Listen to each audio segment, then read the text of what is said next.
What's up, Zoomers?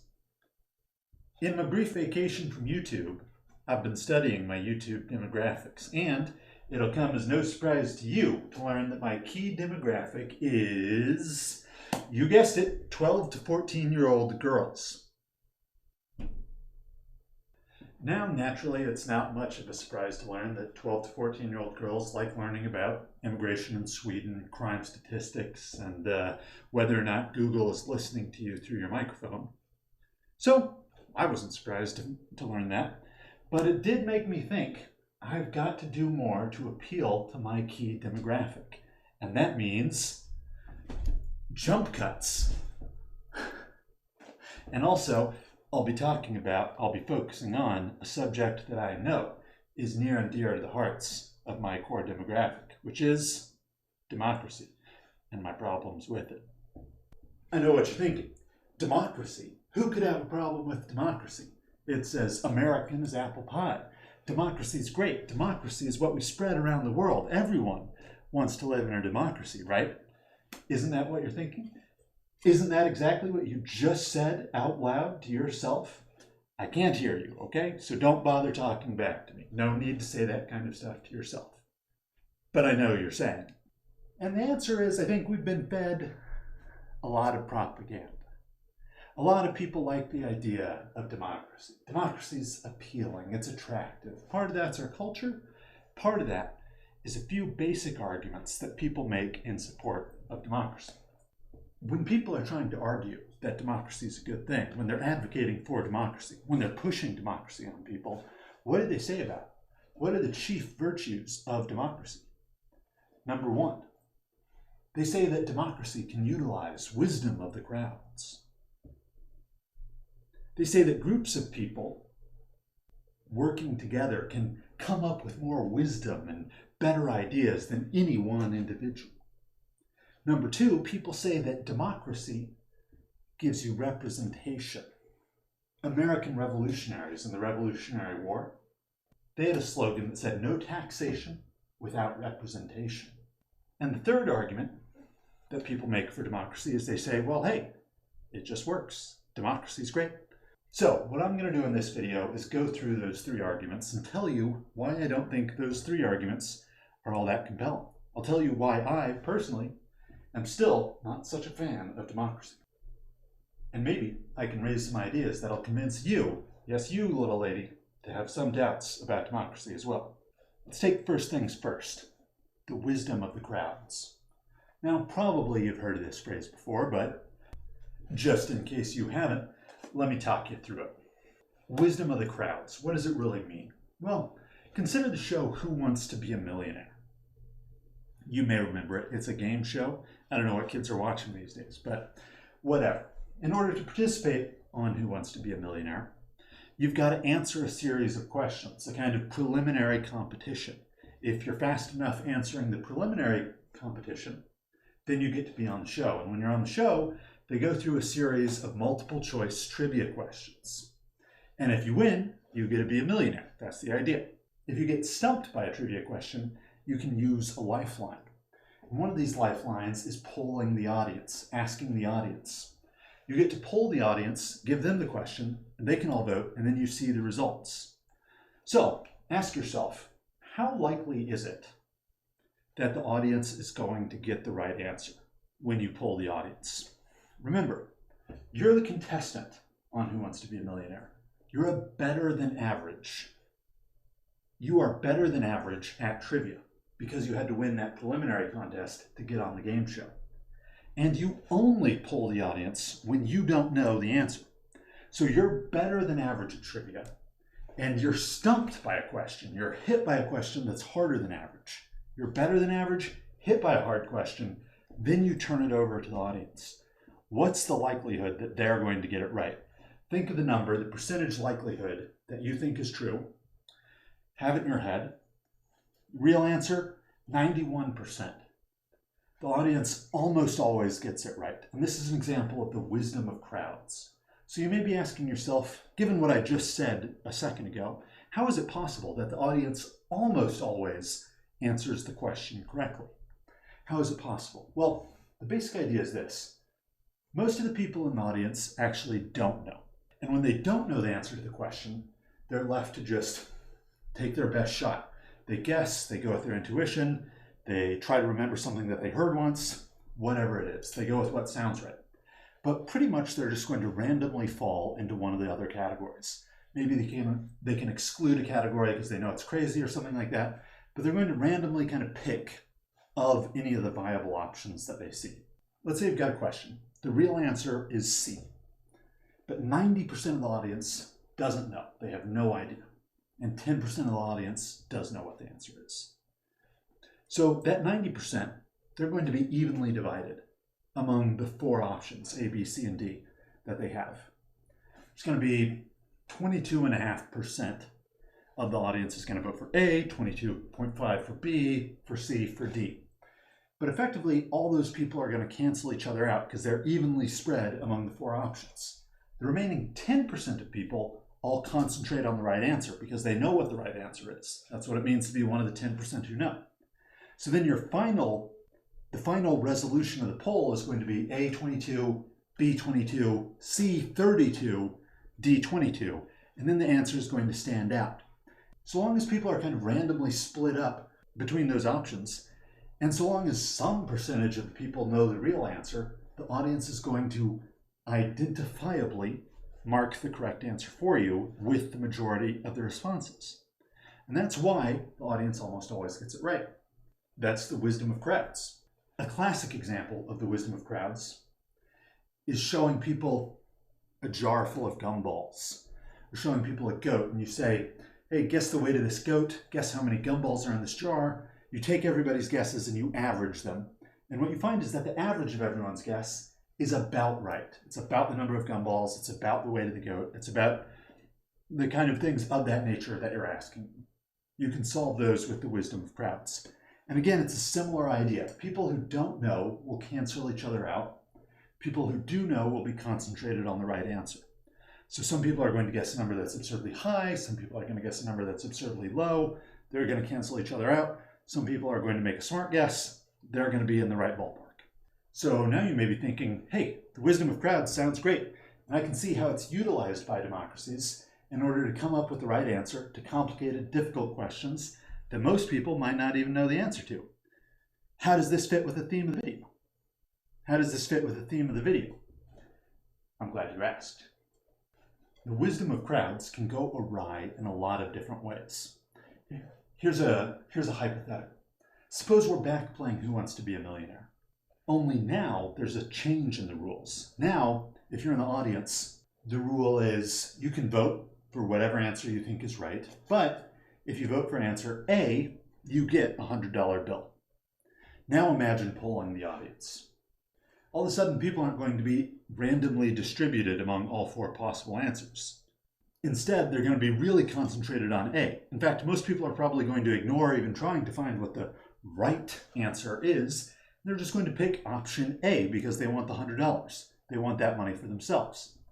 Well, this hypothetical metaphor is applicable to the case of democracy. Consider a local election where you're voting on a proposition like, should property taxes be raised in order to fund higher salaries for teachers? Now, if you were trying to find the right answer, what you'd do is you'd think, well, let's see, what are the costs of doing this? Property owners will have to pay more taxes. It's going to be harder for people to buy houses and afford to live here. People will have less money to spend at local establishments, so that might hurt the local economy because they'll be paying more in property taxes, and so on. You'd go through all the costs. And you'd also think about the benefits. You'd think, well, teachers will get more money, we'll be able to attract greater educational talent to the school district, kids will have a better educational outcome, they'll have better outcomes in life as a result, and society will be improved. And so you'll have to kind of balance these costs to the benefits and try to come up with what you think is the right answer. Yes, we should have the property tax to pay for better teachers. No, we shouldn't. And then if everyone kind of makes that calculus, some people are going to do it wrong and they're going to come up with an answer that's too high. They're going to overestimate the cost. Some people are going to underestimate the cost. Some people are going to get it just right. Everyone's going to cancel each other out, as we saw in the other wisdom of the crowds example, and the society that's doing the vote is going to come up with pretty much the right answer. That's the wisdom of the crowds idea. But remember, this isn't quite a fair wisdom of the crowds example because there's incentives involved.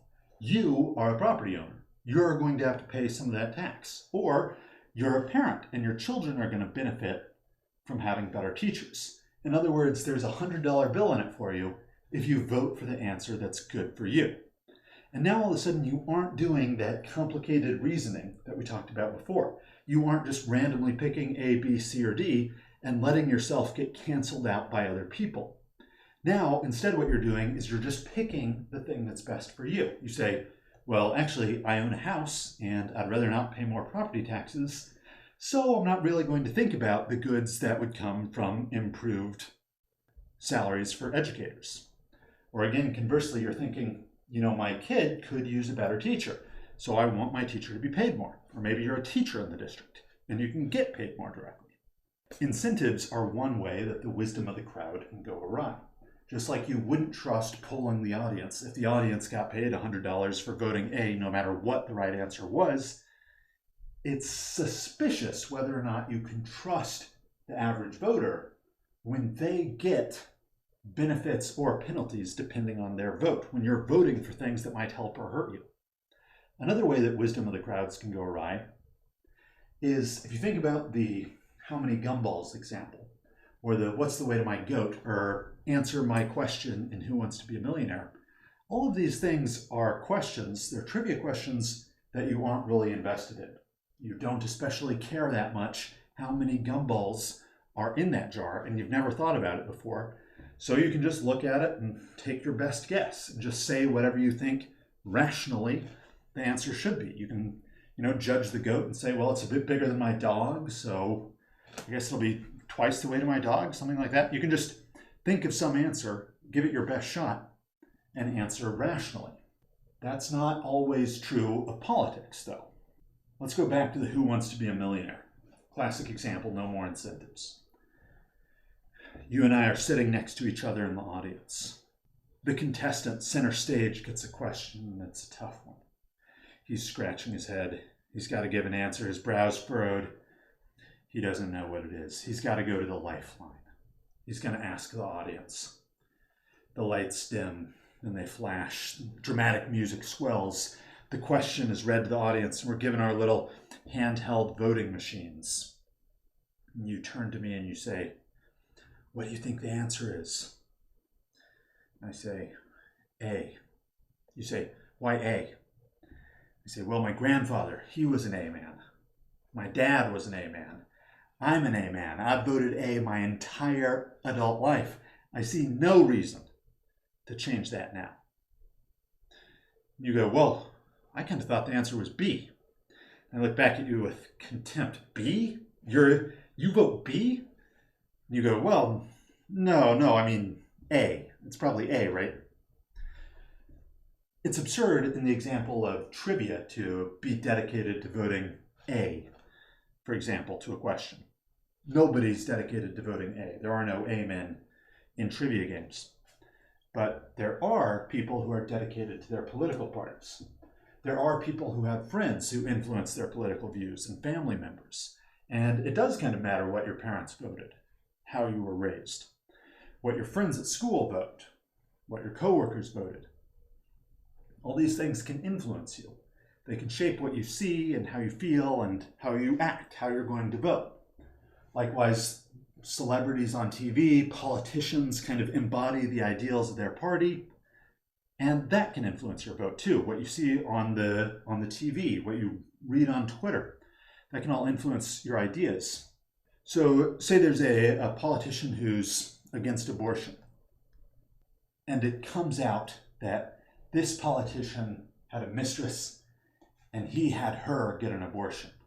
You can imagine what that would do to that politician. It would destroy their political aspirations. It would damage their party's future in the election. But if you think about it logically, what does one person's hypocrisy have to do with the actual question that's being asked when we discuss abortion? Abortion is either right or wrong in its own terms. It's either right or wrong based on facts about abortion and biology and medical opinion and so on. It has nothing to do with whether or not any single individual politician is a hypocrite. And yet, a hypocritical politician can have an outsized impact on the political reality and shape how voters react. A politician who represents their ideology poorly will be punished at the ballot box and their ideology will suffer. But that's a really illogical way to choose paths for the country or society to go down. Conversely, if a politician is a skilled rhetorician, quick-witted and handsome, has a pleasing voice, they may persuade people of things that aren't in the country's best interest at all. We're getting away from the wisdom of crowds because the crowd isn't in the scenario where they can provide their unbiased, even opinion. They aren't splitting their answers when they don't know among all the possible choices. They aren't canceling each other out because it's possible that there's one side of an issue that's naturally more appealing to the ignorant people. And it's possible that that side of the issue, and of course, when I say more appealing to the ignorant people, the side I'm referring to is the side that you don't support. But it's possible that there's this side that's more appealing to the ignorant, uninformed people, and that they can draw these people into their side and gain their support. And when they do, remember, the majority of people don't know the right answer. So when you can draw in the majority who don't know the right answer, you can overwhelm the minority who does know the right answer to a question. And again, in the example with how many gumballs are in my jar, how much does my goat weigh, or what should I answer in Who Wants to Be a Millionaire, there's nobody trying to persuade the uninformed members of the audience to vote for the wrong answer. Nobody's saying, I'll pay you $100 for A. Nobody's saying, I'm an A man, we've got to vote for A. Nobody's saying, people who vote for D are evil. Nobody's saying any of that. Whereas there are people doing analogs for all of those things in our actual politics. And that's why the wisdom of the crowds is a suspicious answer for why we should trust and support democracy. The second argument that people will give for democracy is that it's morally just to be represented by your government. Shouldn't you be represented by your government? For one thing, the government's going to tell you what you can and can't do.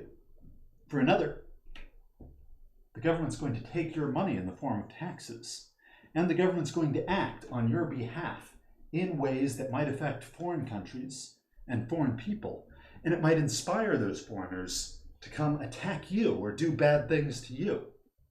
So if the government's going to do all that to you, it seems the least they could do is represent you and represent what you want and let you contribute your own small voice to society to help direct society. Again, as the American revolutionaries said, no taxation without representation. And I think that's intuitively appealing to people. Suppose you're offered a vote and you get a ballot and it's a piece of paper that says, pick one, option 1, option 2, and that's it. It doesn't explain what you're voting on. It doesn't explain what option 1 is or option 2 is. Are you represented just because you get to vote? I doubt most people would say that you are. You're not really represented because you don't understand what the issue is and you don't understand what you're voting for. And actually, reality in the American democracy is not too distant from that situation which I just described. One, you don't really know what you're voting for. So consider the presidential election of 2016. Suppose you voted Donald Trump. Did you vote Donald Trump because you knew Donald Trump is going to nominate John Bolton to be National Security Advisor? And Bolton is going to have a kind of hawkish presence. He's going to frighten our national adversaries, and he's going to counterbalance Trump's isolationist tendencies. And did you know that Trump's going to nominate Betsy DeVos to Secretary of Education? And you kind of like her feelings about private charter schools. And did you know that Trump was going to nominate one of these Supreme Court justices, like Brett Kavanaugh? And did you read about Brett Kavanaugh and his legal interpretations and his legal philosophy and decide that, yeah, that's pretty close to my ideals? And did you weigh all these, No, I don't think you did that. I don't think most voters did that. I certainly didn't do that. I don't think people even had the information to be able to do that. To my knowledge, Trump didn't say who he would nominate for national security or education. He gave a long list of judges he would potentially nominate, but he really didn't describe and articulate his plan as president in rigorous detail. So, and neither did Clinton. So in what sense do you know what these people are going to do if you elect them? Not only did they not say sufficient detail, but politicians are, let's say, not well known for being honest. On the one hand, politicians don't tell you exactly what they are going to do in important matters like nominating cabinet positions, nominating Supreme Court justices, exactly what foreign policy strategy they're going to follow, things like that. They don't tell you exactly what they are going to do. And on the other hand, sometimes they tell you things that they are going to do, and then they don't do them.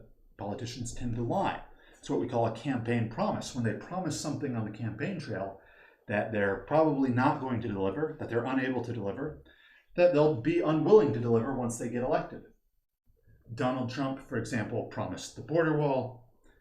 Obama promised Vladimir Putin that he'd have more flexibility after his re-election.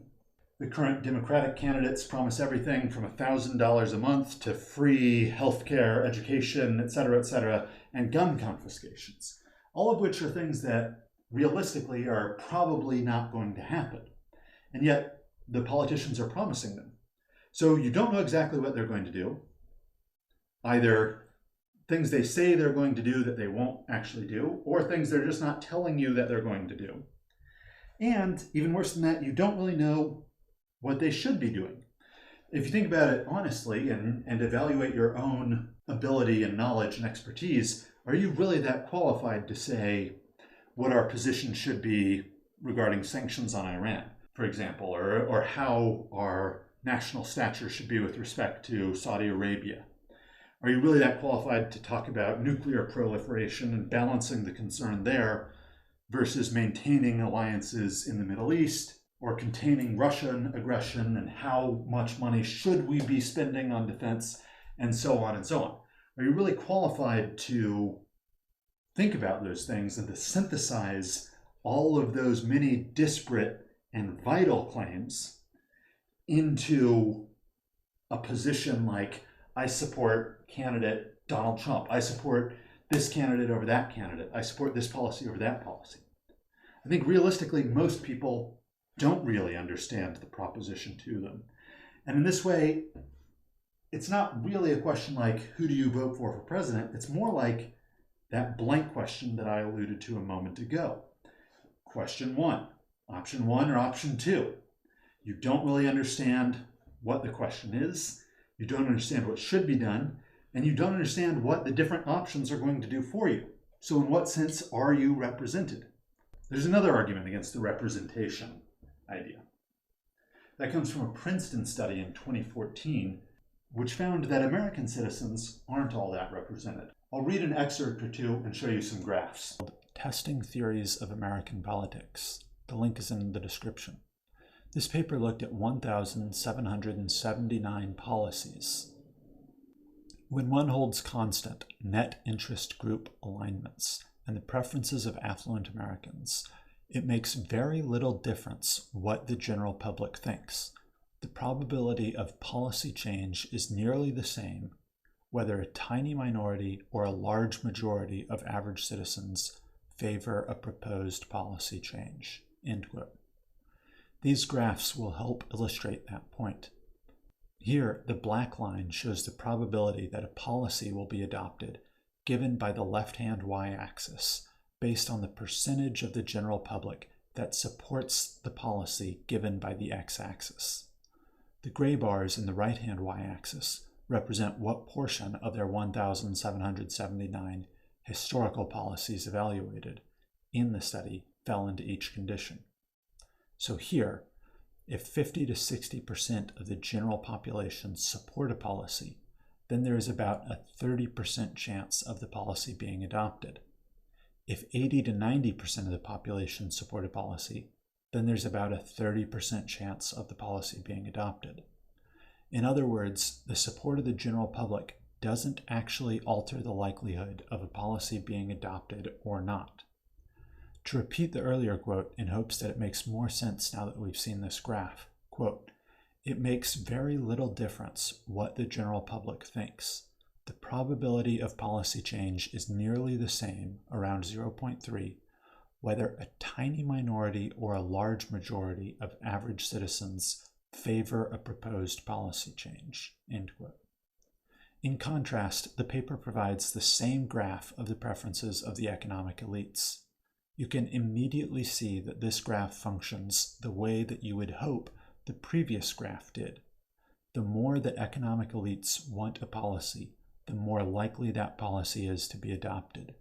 That study shows us two things. First, that even when more and more of the population supports a proposition, that proposition is not more likely to become enacted. If 50% of the population supports a proposition, it's about 30% likely to be enacted. If 80% supports a proposition, it's about 30% more likely to become enacted. If the support of the populace doesn't make a proposition more likely to be enacted, then again, in what sense are you represented? You don't know what the question is, you don't know what the answers are, and people aren't going to listen to you anyway. You can vote for your president or your senator or city councilman, it doesn't matter. Once these people are elected, they care about what the rich businessmen think, they care about what the media thinks, they don't really care about what you think. They aren't representing you, and that's why the population can overwhelmingly support a proposition, and that proposition can remain illegal. For example, there's an overwhelming majority supporting the legalization of marijuana, still illegal at the federal level. The second point is that there's an overwhelming status quo bias. The system is designed not really to represent people that well. It's designed to maintain the system. It's designed to make change difficult. And that means that unless your view is that nothing should change, unless you're a pro status quo guy, that the system isn't really representing you. It's representing the system. It's maintaining the status quo. Even if a majority of the elites favor a proposition, it's not really that likely to get implemented. Now, given the circumstances, that can kind of be perceived as a good thing, because if the elites could enact more propositions rapidly, given that their opinions actually matter to the likelihood that a proposition will be enacted, if they could, they'd likely be legally eating your children as a kind of delicacy right now, given their immense power and ability to shape the laws in this country, and the common person's inability to get propositions enacted. So in that way, the status quo bias is probably helpful, but again, you're not being represented because the system maintains the status quo. You don't know what the answer is, you don't know what the question is, you don't know what the answers are, and nobody's going to pay attention to your answer anyway. That's kind of the state of voting. And that's why the representation argument isn't compelling to me. You're not represented. The third argument, that democracy has a demonstrated track record of success, is the most compelling to me. Winston Churchill once said, "Democracy is the worst form of government, except for all those other forms of government that have been tried from time to time." That's a good point.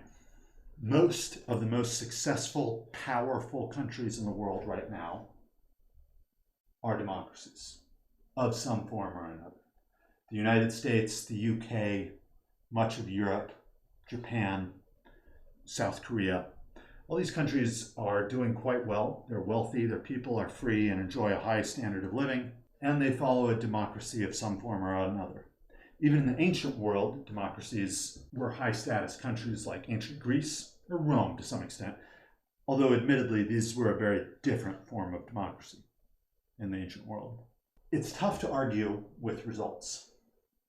As Winston Churchill was saying, it's easy to spot problems with democracy. You can point out that people aren't really that well informed, they aren't represented that well, and the wisdom of crowds doesn't make a lot of sense given incentives and partisan politics.